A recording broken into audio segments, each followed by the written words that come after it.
the first thing I want to talk about is this super cool video editing script that I found this morning. I've been editing a lot of videos lately because a lot of videos come out of the VODs, and I needed a way to remove silences from videos. Basically, I needed to. What I've noticed about making YouTube videos is that cuts are required to keep people's attention, and the only way to really do that is to go through and find all the silent bits and remove them one by one, which is what I thought I had to do until today, where I'm like, enough is enough. I'm dealing with this 35-minute clip. I don't want to go through and have to do this manually. But I found a script that does this. So let me play with this video real quick.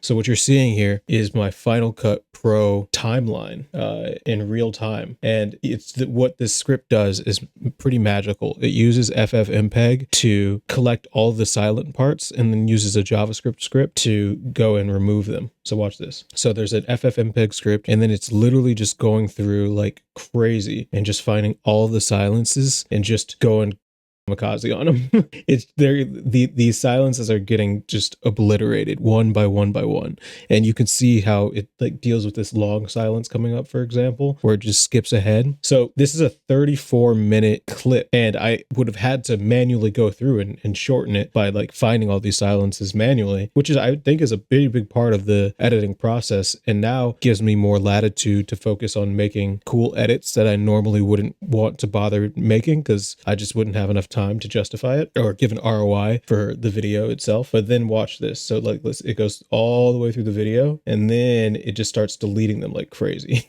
It like just automatically just goes through one by one and systematically just erases them off of the timeline. And it's super cool to watch. It was super mesmerizing. It was really cool to see how this happened automatically, in the sense that it felt kind of like delegating work, right? I was like, oh, hey, I need something to remove these silences for me. And it's like, I got you, fam. And it just goes through and automatically takes care of it. And the script itself wasn't even that long. You know, I found a few options on the web, but it's like these huge apps that you have to download and stuff like that. The only two things that you need to make this work are FFmpeg and JavaScript, and I guess Final Cut Pro. So 3 things. But look at it go. It's kind of a work of art. Wow. So I should get rid of this huge silence. Saw that? Crazy. This is the stuff that gets me hyped. So let me show how that works actually. So we go to VSC. We can see that this is a Final Cut Pro timeline script written by Nate Murray in 2017. I'm glad that it still worked. It's 5 years after he created this script. So basically it takes a silence detect log as input. So the silence detect log is generated by FFmpeg, and you basically just run this FFmpeg command with the name of your file that you have to export. So one thing that he doesn't say here is that you have to export the WAV file for the clip that you're looking at. And the way to do that is to go into Final Cut Pro and then go to the share and export as file, but then just do audio only and do a WAV file. So I took that audio only WAV file, I passed that into FFmpeg. I did literally this exact command. Other than that, it adds a little bit of margin for silence for each clip, which I thought was really good, because when I watched it back afterwards, it looked as if I would have done manually, right? Like the silences didn't feel hyper unnatural given the insane amount of speed that it adds to the workflow, which is nice. I think there's definitely some weird artifacts here and there because it is still a computer doing it, but it felt good for the most part. Like when I was watching that 34-minute clip, which got condensed to 13 minutes after it got rid of all the silence, just goes to show you how crazy editing is. If editing can take a clip that's as long as a TV show and turn it into a 10-minute YouTube video, maybe 1/3 to 1/5 of content is, or excuse me, 1/3 to 1/2 of any output is probably useful. And that probably goes for life in a lot of ways. I know it works for code. It works for writing. I'm sure if you look on the scale of days, weeks, months, most of the time that you spend will just be commonplace, boring, regular day.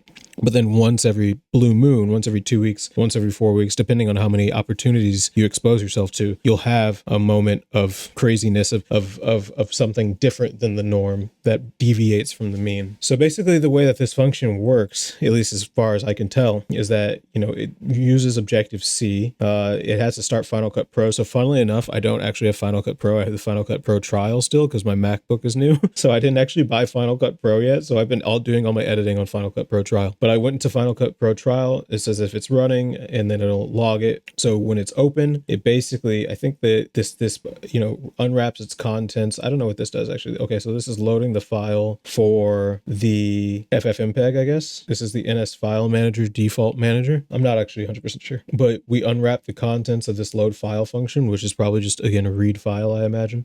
Parse silence file splits the contents by the new line, which is this silence detection. So we have this silence start for where a silence something starts, and then we also have where it ends and how long the duration of it is. So we get that out with regex, and then we get the silence end with regex. So we have the start match and an end match, which finds all the pairs. So if this has a start match, then it doesn't necessarily have to be an end match because it could be the last one. And then if pair end match is equal to 1, if start, then we push it to the pair, and then we return all these silences, this silence object. Then we go through and we load the file of the raw silence. Okay, so yeah, this is just this argv0 is the silence.txt. So yeah, this silence.txt is basically getting all of these out, because when we called this method, I called it with / this method or this function with silence.txt. Okay, so then we activate Final Cut Pro Trial.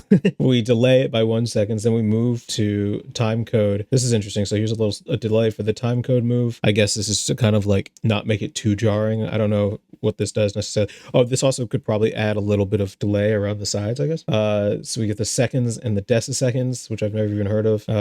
What is a decisecond? Decisecond. A decisecond is a SI unit of time equivalent to 10 to the -1 seconds. So there you go. So then we set the seconds of our date to this parse int seconds, and then we do some hour, minute, day stuff. And then I guess he does some partitioning, which is cool. So if it starts with a 0, 9, and I guess it'll get this 0 in front of it if it's less than, if it's 9 basically, or anything less than 10. So then we do some regex stuff. We log out the timecode keystroke, and then we do this SE object, which is what exactly? Oh, the system events. So the system events keystroke P using control down. So it basically literally manually types in control down P, types in the keystroke code for the seconds, presses enter, then uses the B command down key, which is blade, and then that's really great. It adds the margins for start margin and end margin. Then we go through each of these silent points. We delay by 0.05. We move to the time code. We delay again. We add a blade function. We delay again. We move to the time code. We delay. We blade, and then it deletes the silence. And now we need to go backwards because we're changing the total time as we go. And if you know anything about removing something from an array, it changes all the indexes in front of it. So you have to go backwards when you remove things from an array generally. So if the array is getting smaller, if the array is getting bigger, it's not a problem because you're just adding things. But if your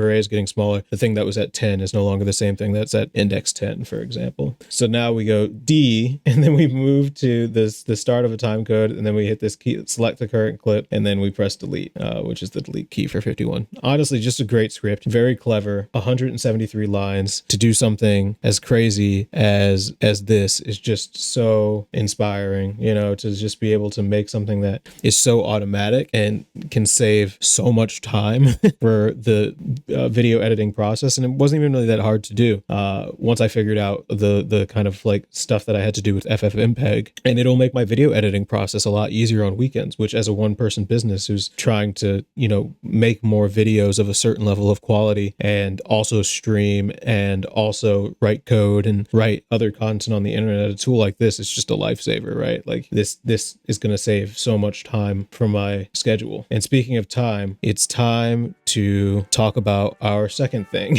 after I go to the bathroom. I will be right back.